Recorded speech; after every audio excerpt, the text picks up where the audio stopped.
Assalamualaikum warahmatullahi wabarakatuh. Innal hamdalillah nahmaduhu wa nasta'inuhu wa nastaghfiruh wa na'udzu billahi min shururi anfusina wa min sayyiati a'malina may yahdihillahu fala mudilla lahu wa may yudlil fala hadiya lahu. Asyhadu an la ilaha illallah wahdahu la syarika lahu wa asyhadu anna Muhammadan abduhu wa rasuluh la nabiyya ba'da. Sallallahu alaihi wa ala alihi wa ashabihi wa man tabi'ahum bi ihsanin ila yaumiddin wassalamu taslima katsira. Ya ayyuhalladzina amanu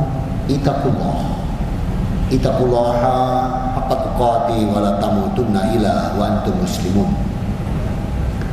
Ya ayyuhan nas ittaqu rabbakumul ladzi khalaqakum min nafsin wahidah wa khalaqa minha zawjaha wa batha minhuma rijalan katsiran wa nisaa wa taqullaha alladzi tasaaluna bihi wal arham innallaha kana 'alaikum raqiba. Ya ayyuhalladzina amanu ittaqullaha wa qulu qawlan sadida yuslih lakum a'malakum wa yaghfir lakum dhunubakum wa may yuti'illah wa rasulahu faqad faza fawzan 'azima. Amma ba'd. Yang saya hormati, yang dirahmati Allah, jamaah salat maghrib fa insyaallah salat isya berjamaah di Masjid Al-Falah Raya Dharma Surabaya. Alhamdulillah, bersyukur kita pada Allah Rabbuna wa ta'ala atas nikmat yang senantiasa dicurahkan untuk kita. Di antara bukti nikmat adalah kita bisa melangkahkan kaki petang hari ini di Masjid Al-Falah, bisa sholat fardu berjamaah dan masih duduk tinggal diam untuk bertolabul ilm. Rabbuna wa ta'ala memberikan satu nikmat untuk mereka-mereka yang mampu melangkahkan kakinya ke masjid. Kemudian dia melanjutkan dengan bertolabul ilm. Rabbuna wa ta'ala mengatakan dalam surat At-Taubah surat 9:18, innama ya'muru masajidallahi man amana billahi wal yaumil akhir wa iqamas shalah wa ataz zakah wa lam yakhsha ilallah fa asa ulaika ayyakunu minal muhtadin. Sesungguhnya yang memakmurkan masjid hanyalah orang-orang yang beriman. Maka ini nikmat, di antara satu bukti diri kita ini beriman yang sebenar-benarnya beriman. Diberikan kesempatan kita melangkahkan kaki ke masjid fardu berjamaah. Dan setiap langkah kita, Rasul Muhammad SAW menyampaikan dalam hadis Bukhari dan Muslim diriwayatkan Anas bin Malik radhiyallahu anhu, wa kanat salatuhu wa masyu ilal masjid nafilah wa idza qa'ada mafira lahu. Orang yang melangkahkan kakinya ke masjid untuk sholat fardu berjamaah, maka setiap langkah kakinya Allah lipatkan rahmat itu 10 kali. Dan itu Allah bukan menghitung dari tempat kantor kita karena kita mau pulang terus mampir, bukan. Dari rumah kita. Dari rumah kita menghitung. Wa idza qa'ada mafralahu. Dan duduknya kita, duduk di masjid ini dijamin Allah duduk yang mendapat ampunan dosa. Maka bersyukur, semoga kita beserta keluarga kita di hadapan Allah digolongkan hamba-hamba yang abad dan syukur. Amin. Salam dan salawat tercurahkan pada junjungan kita Nabi Muhammad SAW. Semoga kita pun bisa optimal dalam meneladani beliau dalam hal beribadah, dalam hal bermuamalah, dalam hal berukhuwah, dalam hal bersyariah, dalam hal berakhlakul karimah, sehingga kita nanti mencapai derajat hamba-hamba yang disebut Allah muttaqin, husnul khotimah, dan ahlul jannah. Amin. Dan selain kita menjadi hamba yang disebut muttaqin, yang memiliki konsekuensi, hamba yang beriman ini adalah hamba yang memberikan haknya Allah, dan kita pun juga berhak untuk mendapatkan hak kita. Maka setiap orang-orang yang mengatakan dirinya muttaqin adalah orang-orang yang menjalankan perintah Allah, meninggalkan larangannya, dan dia berusaha untuk optimal melakukan amal-amal kebaikan. Karena memang kunci bertemu dengan Allah di antaranya adalah amal kebaikan dan mengibadati Allah dengan totalitas dan tidak menyekutukan dengan apapun. Sebagaimana Allah firmankan dalam surat Al-Kahfi surat ke-18 di akhir ayat, di surat ayat ke-110, "Faman sa'a yadliqa ar-rabbi falyamal amalan sholihan wa la yusrik bi ibadati rabbih ahada." Maka barang siapa yang ingin bertemu dengan Allah Rabbnya, maka hendaklah dia berbuat amal kebaikan dan mengibadati Allah dengan tidak menyekutukan terhadap apapun dalam beribadah kepadanya. Mudah-mudahan kita yang hadir tentang hari ini kelak kita akan bersama-sama dalam majelis di jannah Allah. Amin. Saudara-saudaraku, setelah pangkat mutakin ini, Allah siapkan lagi pangkat baru. Pangkat yang di atas mutakin yang disebut ibadur rahman. Nah, sesuai tema kita. Maka bagaimana menggapai ibadur rahman?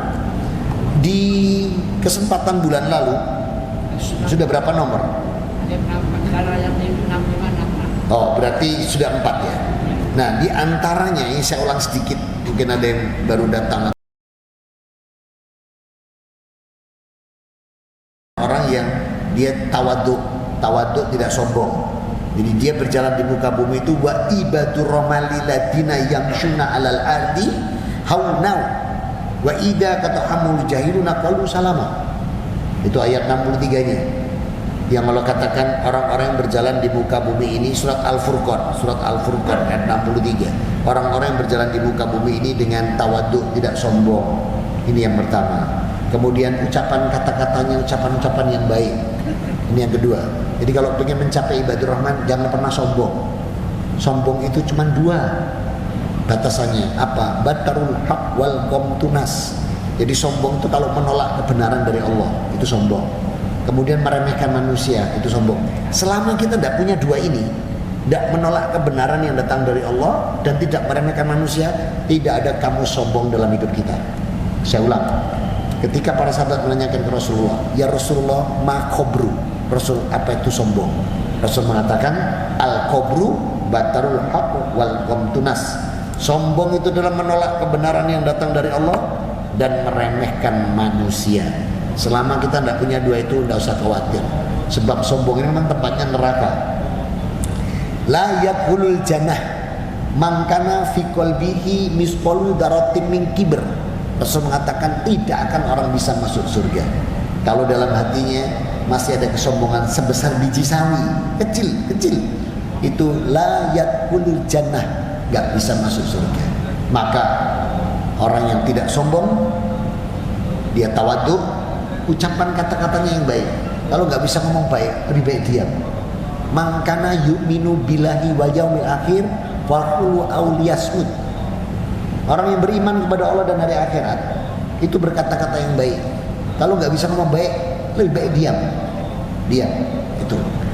Kemudian syarat yang ketiga adalah waladina yabituna li rabbihim sujada wa qiyamah. Orang-orang yang malam hari dia mendirikan salat malam. Nah, jadi sudah dapat 3 kan? Orang yang setiap malam dia terbangun dan dia mendirikan salat malamnya. Ini alamat ibadur rahman ini. Tidak sombong, kata-katanya yang baik, mendirikan salat malam. Nah, sekarang lanjutannya ayat 65, siapkan. Waladina yaquluna rabbana asrif anna azab jahannam inna azabaha kana gharama. Dan orang-orang yang berkata, "Ya Tuhan kami, jauhkan, selamatkan kami dari azab jahanam dari kami, karena sesungguhnya azabnya itu membuat kebinasaan yang kekal tiada batas." Yaitu orang-orang yang dia benci neraka.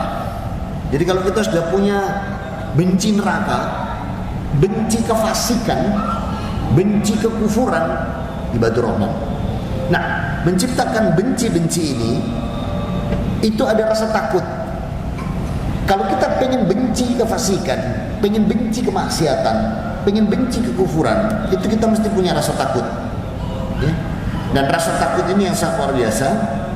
Sebagaimana Rabbuna wa ta'ala berfirman di dalam surat Al-Furqan di ayat 65 dan 66-nya, itu orang-orang yang minta dijauhkan dari adab, sehingga orang-orang yang nanti di padang mahsyar itu adalah manusia yang merasakan alam sesuatu yang berbeda dengan alam dunia. Ketika amal kebaikan dia, ketika keimanan dia, ketakwaan dia di dunia, itu akan benar-benar melindungi dia nanti di padang mahsyar. Terutama dia punya rasa takut pada Allah Rabb-nya, walaupun dia sendirian. Jadi Allah ngajari kita, kalau kamu pengen selamat dari maksiat, pengen selamat dari kekufuran, pengen selamat dari kefasikan, itu kalau kamu sendirian, takutlah padaku, kata. Dan ini Allah letakkan di surat 67 Al-Mulk ayat 12. Innal ladina yatsawna rabbahum bil ghaib lahum maghfiratu wa ajrun kabir. 67 Al-Mulk atau Al-Mulk ayat 12. Ya, innal ladina yatsawna rabbahum bil ghaib lahum maghfiratu wa ajrun kabir. Sesungguhnya orang-orang yang takut kepada Tuhannya, yang tidak terlihat oleh mata mereka, mereka memperoleh ampunan dan pahala yang besar surga. Nah, jadi diajari Allah cara punya rasa benci kepada kefasikan, kemaksiatan itu takutlah ketika sendirian. Sebab kalau sendirian tuh bebas loh, nggak ada yang lihat. Mau korupsi bisa, mau ngentit bisa, mau apa aja nggak ada orang lihat kok. Itu enak sekali kalau udah sendirian. Tapi dia punya rasa takut. Ini bentuk daripada sifat ihsan. Walaupun dia tidak melihat Allah, kebalikannya dia mengatakan Allah melihat aku. Maka ketika kita punya rasa Allah melihat saya, meskipun aku tidak bisa melihat Allah, ini ibadur rahman ini. Ini ibadur rahman. Dan orang seperti ini akan benci kepada kemaksiatan. Karena apa? Rasa takutnya. Takutnya atau kecintaannya yang sangat tinggi. Nah, orang-orang yang semacam ini itu diingatkan oleh Allah betapa neraka ini gak akan mampu kalau kita tidak membencinya. Kalau kita lihat dalam surat An-Nisa, bukan surat An-Nisa, surat 4 di ayat 56. Ini loh gambaran neraka yang Allah gambarkan langsung buat kita. Innal ladina kafaru bi ayatina sawfa nusihim nar kullama najidat juluduhum badalnahum juludan ghairaha liyadhkuru adzab innallaha kana azizan hakima. 56 surat 4 ayat 56. Innal ladzina kafaru bi sungguh orang-orang yang kafir kepada ayat-ayat kami kelak pasti akan kami masukkan ke neraka. Setiap kali kulit mereka hapus, akan kami ganti dengan kulit yang lain, supaya mereka merasakan asapnya neraka.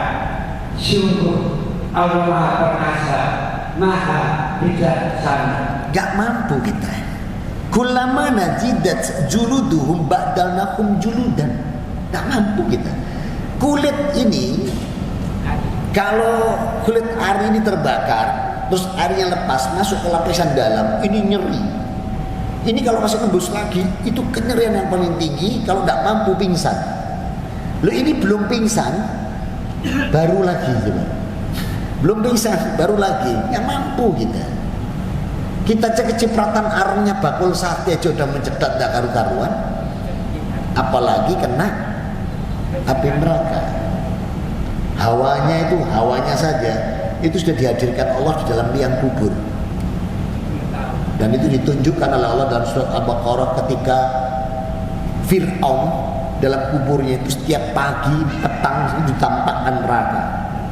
Itu belum nanti masuk, baru ditampakkan, itu sudah siksa kuburnya luar biasa. Maka ibadur rahman itu adalah pangkat yang Allah tambahkan pada orang-orang yang takut kepada Allah. Takutnya bukan karena takut, tapi takut karena kecintaan yang tinggi dan mengharapkan ridho dan pertolongan Allah. Di situ takutnya. Sedangkan ke neraka itu takut beneran, artinya takut gak mau, benci, takut masuk neraka, benci kekufuran. Dalam hadis Rasul Muhammad SAW, Diriwayatkan Abu Hurairah radhiyallahu anhu, Rasul mengatakan ada salah sumangkuna fiha hajata halawatal iman. Ada 3 perkara yang akan menambahkan lezatnya iman. Yang pertama, wa may yuhibbullaha wa rasulah yuhibbuhu mimma siwahuma. Apabila dia mencintai Allah dan Rasulnya, tidak ada yang menandingi cinta keduanya. Wa yuhibbu mar'a yuhibbu ilaihi. Kalau dia cinta kepada manusia, itu cinta dia karena Allah. Kemudian wa yatil kufur wa khurisin nar. Dia benci kekufuran, dia benci neraka. Nah, ini baru nih. Itu baru merasakan lezatnya iman. Kalau kita belum benci, ya. Dan hati-hati Pak, banyak sekali hadis-hadis mursal. Hadis mursal, mohon maaf. Contohnya hadis mursal nih. Sampai akhirnya kita lupa bahwa itu maksiat. Sampai kadang kita lupa bahwa ini dosanya tambah banyak. Contohnya begini, hadis mursal. Pandangan pertama rizki, pandangan kedua dosa. Nah, ini hadis mursal ini Pak. Kenapa? Contoh nih, lihat wanita pakai pakaian kurang bahan. Jadi kurang bahan Pak. Yang atas ke bawah, yang bawah ke atas. Itu kalau dilihat atas dia nggak enak, dia naikkan, yang bawah tambah naik. Kalau dia yang bawah diturunkan, yang atas tambah turun. Melihat model begini tidak kedip Pak. Dilihat terus. Temannya bilang, kedip. Jangan. Ini pandangan pertama. Ini kalau pandangan kedua dosa. Ini tambah dawa dosanya Pak. Wong durasinya tambah panjang. Ini hadis mursal. Palestina booming di mana-mana, keluar lagi hadis mursal. Hubungan suami istri malam Jumat bagaikan membunuh Yahudi, 10 Yahudi. Mursal Pak. Kalau mau bunuh Yahudi itu tidak dengan hubungan suami istri di malam Jumat Pak. Jangan aneh-aneh gitu loh. Hubungan suami istri malam Jumat bagaikan kau membunuh 10 Yahudi. Tidak mati-mati Pak. Terus menyerang itu Gaza itu. Gak, karena sampai hubungan suami istri malam Jumat terus dia mati, 1/10 orang mati. Kalau mau matikan Yahudi ya sampean boikot itu loh Pak. Sampean boikot itu loh. Ya, sampean boikot produknya ini. Kalau misalnya produk yang nggak mampu diboikot mungkin nggak bisa ya. Macam-macam. Linux, Microsoft, Bill Gates, itu tidak bisa kita, tidak bisa karena ya kita belum punya media seperti itu. Kita internet pakai itu. Tapi kalau yang bisa kita boikot pribadi, sabun, masa nggak bisa? Sampo, pasta gigi, kan bisa kalau yang seperti itu. Ya coba kita hentikan. Nggak usah lah minum di Starbucks. Ada kok kopi semerbak, sama-sama baknya belakangnya. Ya, nggak usah Starbucks, ada semerbak. Nggak harus ke McD, ada warung Cakdi. Coba lah, kalau kita sekarang berhenti pribadi-pribadi ini, masuk kalah sama Malaysia. Keren dong Malaysia. Lihat berita terakhirnya, 8 million US dollar kerugian Yahudi atas boikot Malaysia. Malaysia sudah boikot Pak. Indonesia kok dimen. Ya, kemarin ada yang Ustaz, bukan kalau memboikot nanti terjadi PHK. Hah? Rizki itu Allah yang atur. Dalam surat Hud surat 11 ayat 6, wa ma min dabbatin ila Allahi rizquha wa ya'lamu mustaqarraha wa mustaudaha kullun fi kitabim mubin. Boleh dibaca terjemah.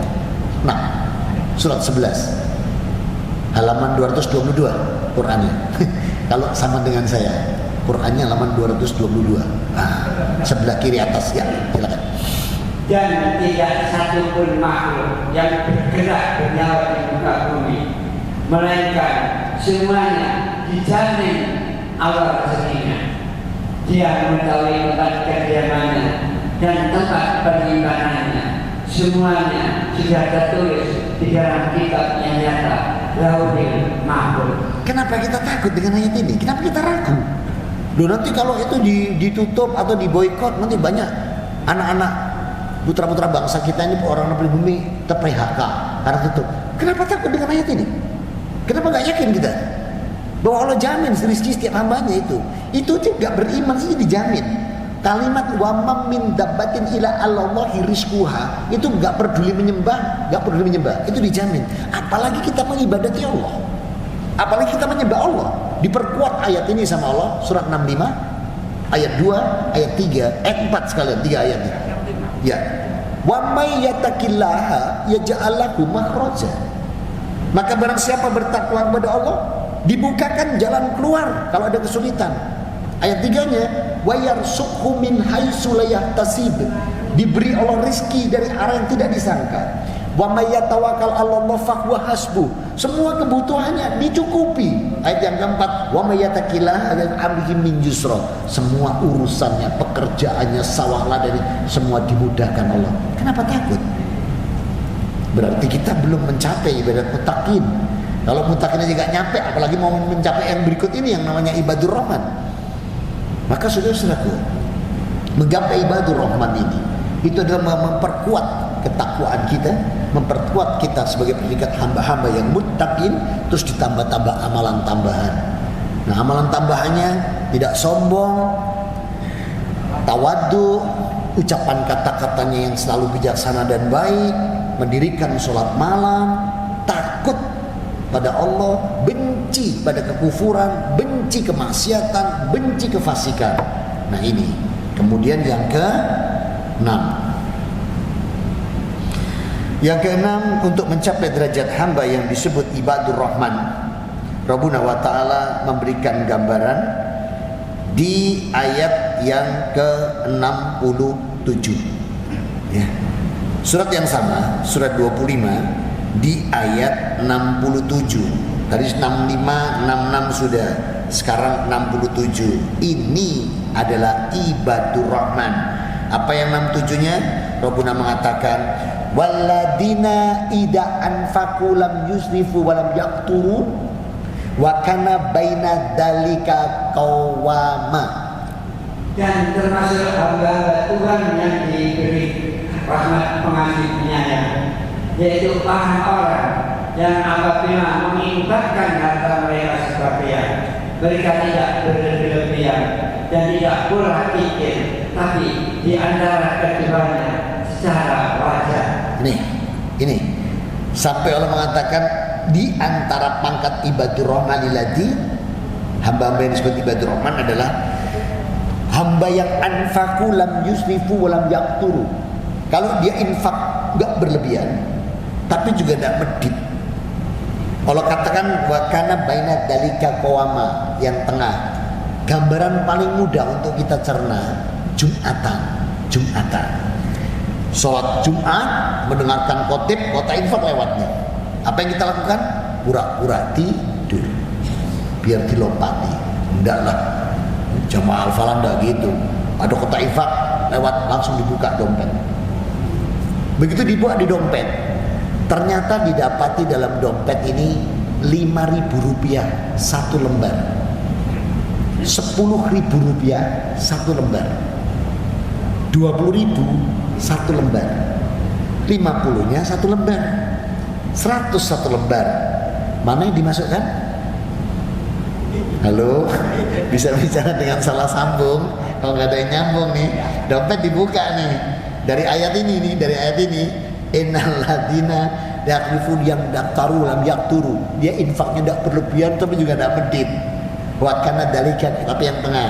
Nih, dompet dibuka nih. Ternyata dompet kita tuh ada 5.000 Pak satu lembar. 10.000-nya satu lembar, 20 satu lembar, 50 satu lembar, 100 satu lembar. Yang mana? 5.000 gitu.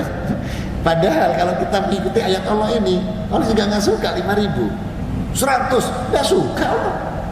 Karena katakan karena dari kawama yang tengah, berarti 20 itu yang diajarkan Allah.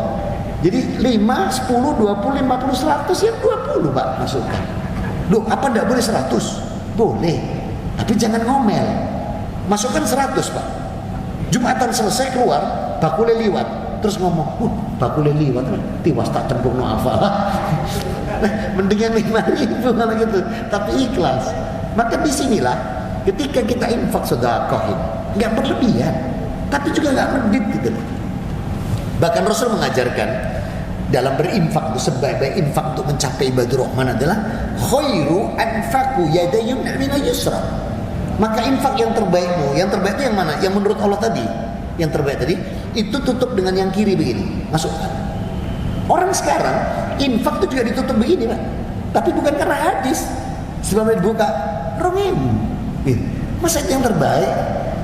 Kan Allah minta yang terbaik.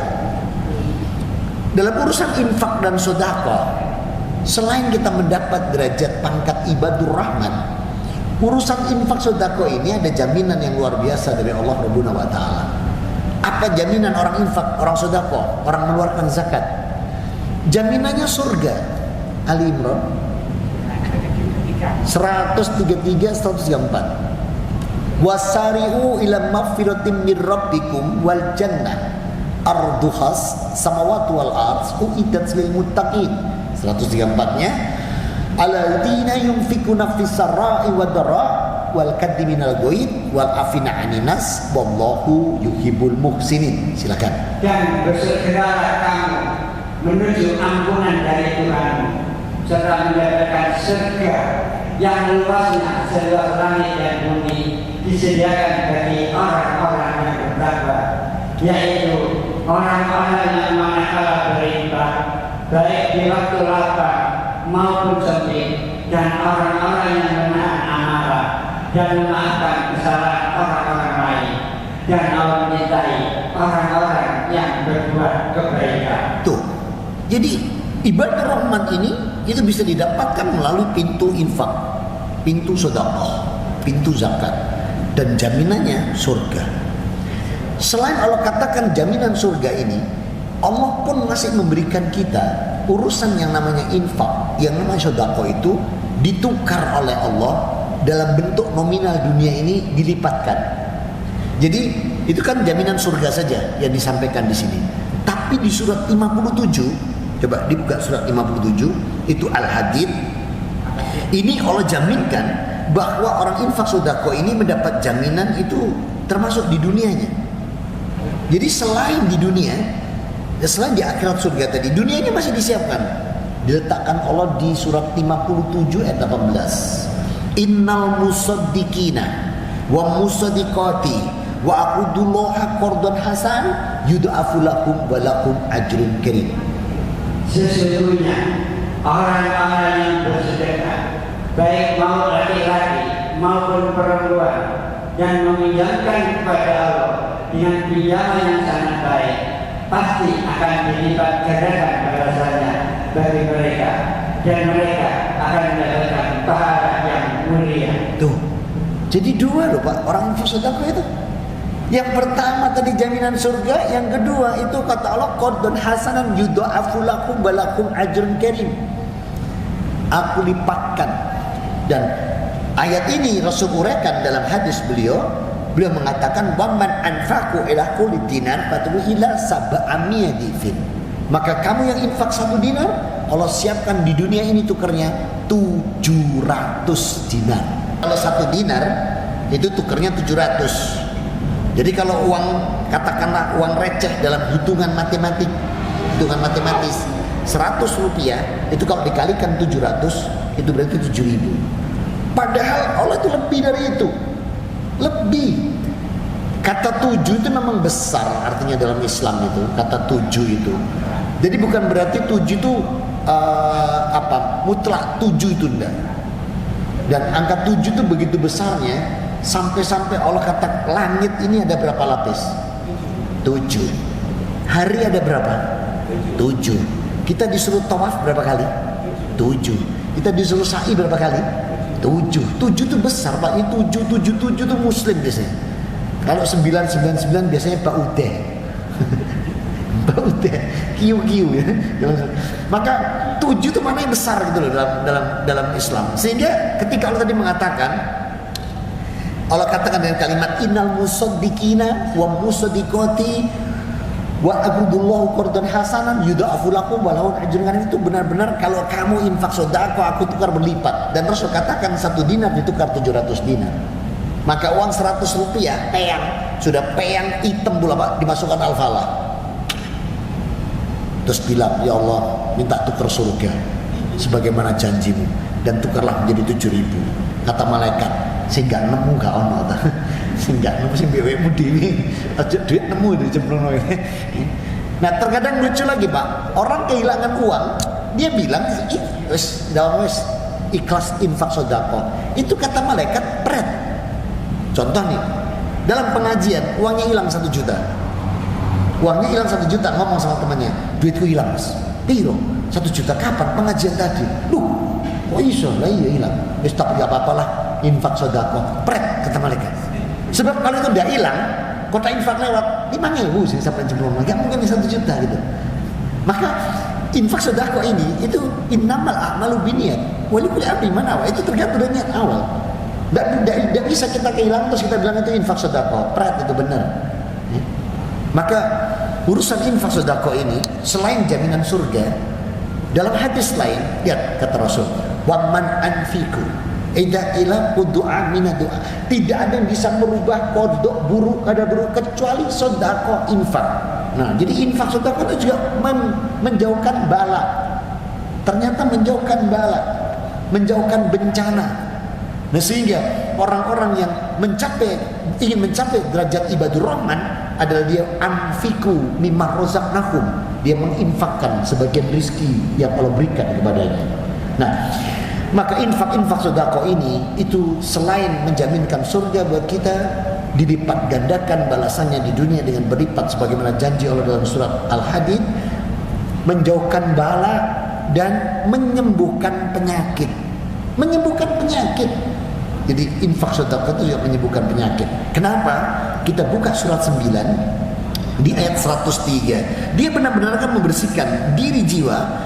Ini dari beberapa kitab tafsir yang sudah saya pelajari. Ini adalah membersihkan termasuk penyakit. Kun min amwalihim shadaqatan tutahhiruhum wa tuzakkihim biha sholli alaihim inna sholataka sakanul lahum wallahu samiun alim. 103. Khudh min amwalihim, ketemu? Ya, silakan. Ambillah zakat dari harta-harta mereka untuk membersihkan dan mengingatkan mereka dan berdoa untuk mereka. Sesungguhnya doa itu menumbuhkan ketenangan jiwa bagi mereka. Allah Maha mendengar, Maha mengetahui. Dari 3 kitab tafsir yang sudah saya selesaikan, Jalalain, Ibnu Katsir dan Tobari, kata tutahhiruhum wa tuzakkihim ini membersihkan, ini termasuk penyakit, termasuk dosa, hilaf salah itu terbersihkan. Jadi mencapai ibadur rahman di antara dengan infak ini tidak hanya sekedar kita akan mencari itu, tapi manfaat duniawinya ini banyak.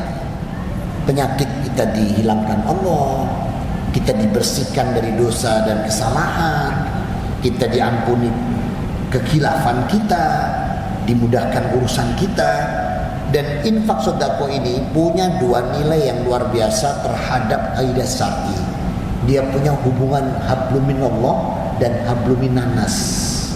Sampai-sampai ada seorang meninggal, kalaupun dia boleh berdoa dan boleh dia meminta, dia itu minta hidup lagi, bukan untuk sholat.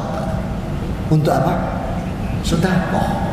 Jadi kalau seorang mayit itu boleh dia berdoa, dia minta dihidupkan. Untuk apa? Sedekah.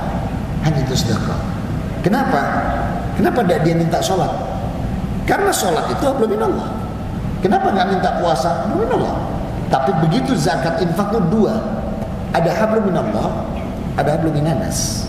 Dan infak sedekah ini membuktikan juga kepedulian sosial yang tinggi. Karena apa? Bagaimana ayat Allah bisa terjalankan kalau kita nggak punya kepekaan infak sedekah? Kita nggak punya kesempatan untuk mengeluarkan zakat. Karena dalam surat 9, ini 103. Sekarang ayat 71-nya. Dalam surat 9 ayat 71, ini bentuk sunatullahnya. Wal mu'minuna wal mu'minatu ba'duhum awliya'i ba'd. Ya'muruna bil ma'ruf wa yanhauna 'anil munkar wa yuqimuna shalah wa yu'tuna zakah wa yuti'una Allah wa rasulah ulaika sayarhamuhumullah innallaha azizun hakim. Dan orang-orang yang beriman, laki-laki, perempuan, sebagai mereka jadi penolong bagi yang lain. Mereka menyuruh berbuat yang ma'ruf dan mencegah dari yang munkar, melaksanakan salat, menunaikan zakat dan taat pada Allah dan Rasulnya. Mereka pasti akan diberi rahmat oleh Allah. Sungguh Allah Maha Perkasa Maha Bijaksana. Tuh, ternyata kita tidak hanya mendapatkan itu, tapi kita juga diberi rahmat oleh Allah, diberi keberkahan oleh Allah melalui infak zakat sedekah, ya. Dan ketika satu menolong yang lain, satu yang lain, apa kata Allah? Allah mengatakan dengan ulaika sayarhamhumullah. Maka keduanya, baik yang menolong maupun yang ditolong, kedua-duanya ini dipenuhi rahmat oleh Allah. Maka begitu luar biasanya kalau itu ingin mencapai derajat ibadur rahman. Kemudian yang ketujuh, untuk mencapai predikat ibadur rahman, Allah Rabbuna wa ta'ala menjanjikan lagi untuk kita satu hal yang sangat luar biasa, yakni yang ketujuh diletakkan oleh Allah di ayat yang ke 68. Ya. Coba langsung terjemahnya di 68. Dan orang-orang yang tidak syirik kepada Allah dengan sesembahan lain, dan tidak membunuh orang yang diharamkan Allah kecuali dengan alasan yang benar, dan tidak berzina, dan barang siapa melakukan demikian, niscaya dia mendapat hukuman yang berat. Masya Allah. Waladina la yada'una mallahi ilahan akhara wala yaquluna nafsilati haramallahu ila bil haqq wala ziyat ma yaqal zalika yasal asama. Orang-orang tidak menyekutukan Allah dengan sembahan lain. Nah ini paling berat, Pak.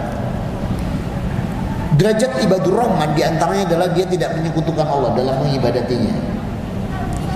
Karena apa?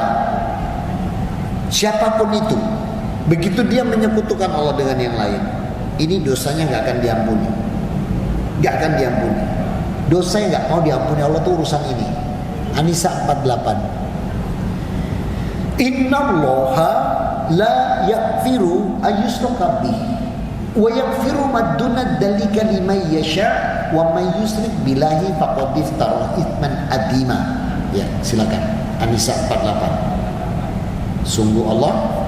Sesungguhnya Allah tidak akan mengampuni dosa karena syirik, dan dia mengampuni dosa selain syirik itu bagi siapa yang dia kehendaki. Barang siapa syirik kepada Allah, maka sungguh dia telah berbuat dosa yang sangat besar. Nah, syirik ini dibagi dua. Penjelasan Rasulullah. Ada syirik asghar, ada syirik kubra, ada syirik kecil, ada besar. Nah, kecil-kecil ini bahaya kalau numpuk. Jadi kecil-kecil itu bahaya. Bahaya di mana? Kalau numpuk. Contoh, riya. Ini syirik ini. Jadi sholatnya dibanterkan suaranya, Allahu Akbar, karena ada mertua, digusuk-gusukkan. Nenggak kausan oblong ngebut. Ini syirik. Selain riya, zum'ah ini juga syirik. Apa zum'ah ini? Zum'ah itu kebaikan yang dicerita-ceritakan. Misal, Mas, sampean kemarin nolong fulan. Oh, itu belum seberapa. Si fulan yang di Madiun saya tolong, yang di Solo saya tolong, yang di Jogja semua diceritakan. Ini syirik, Pak. Karena istri itu ujungnya semua sombong. Ini ujub. Nah ini riya kecil ini. Zum'ah, ujub, riya, ini syirik semua. Ujub itu apa? Ujub itu di dalam hatinya, nggak diucapkan, tapi ada meremehkan orang lain, dia puji dirinya. Contoh, Jumatan, duduk, kelihatan, sebelah nyumbang 10. Terus dia bilang, cuma 10.000, aku 20. Nah, ini ngomong dewi, ngolahkan orang lain, ini masuk syirik. Kemudian yang berikutnya obat.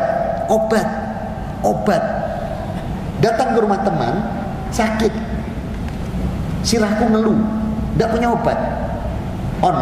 Misalnya dia katakan oskadon. Terus dia bilang, aku nih tidak bodrek, tidak waras, syirik. Karena yang menyembuhkan siapa? Allah, bukan bodreknya. Tapi dia sudah mengucap, aku nih gak bodrek, gak waras, syirik.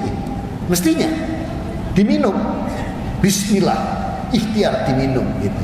Jadi kalau dia pusing tanya temannya, ono obat? Ngeluh, gak ono. Masa gak ono obat belas? ono itu obat panu. Ini tak obini, ngawur kalau itu. Gitu. Jadi artinya sirik ini hati-hati. Dokter pun juga bisa menjadi sirik. Contoh, anak sakit, anakmu sakit mas, nggak mau bawa ke dokter. Terus dia bilang, nggak, nunggu dokternya pulang. Lu kenapa? Anakku kalau tidak dipegang dokter cinta nggak waras. Ini juga sirik pak. Mestinya dibawa anak itu kemana? Ke orang yang punya depannya ada DR, dokter. Karena ilmu kedokteran itu juga dari Allah yang dititipkan pada hamba-hambanya. Mestinya dia ikhtiar mendatangi yang namanya dokter. Bismillah, ya Allah sembuhkan anak saya ikhtiar, saya bawa. Jadi bukan kalau tidak dokter A, tidak dokter B, itu juga sirik musyrik. Maka hati-hati. Kalau ini numpuk, ini akan jadi besar. Dan kalau sudah besar, Allah bilang apa tadi? Innallaha la yaghfiru ayyushraka bihi wa yaghfiru ma duna dzalika liman yasha wa may yusyrik billahi faqad iftara itsman adzima. Sungguh Allah tidak akan mengampuni dosa urusan sirik musyrik. Allah ampuni semua dosa kecuali itu. Mudah-mudahan Allah senantiasa berikan kita semua yang hadir ini hidayah, inayah, bimbingan, pertolongan, sehingga setiap amal soleh kita, amal ibadah kita, amalia kita dituntun Allah di atas Quran, Sunnah, dan ijma ulama, sehingga amalia kita Allah jadikan amalan-amalan yang solih, solihah, makbulah, wa mutaqabbalah. Amin. Allahumma amin. Aku qouli hada subhanakallahumma wa bihamdika asyhadu an la ilaha illa anta astaghfiruka wa atubu ilaik. Alhamdulillahirabbil alamin wa afu minkum. Wassalamualaikum warahmatullahi wabarakatuh.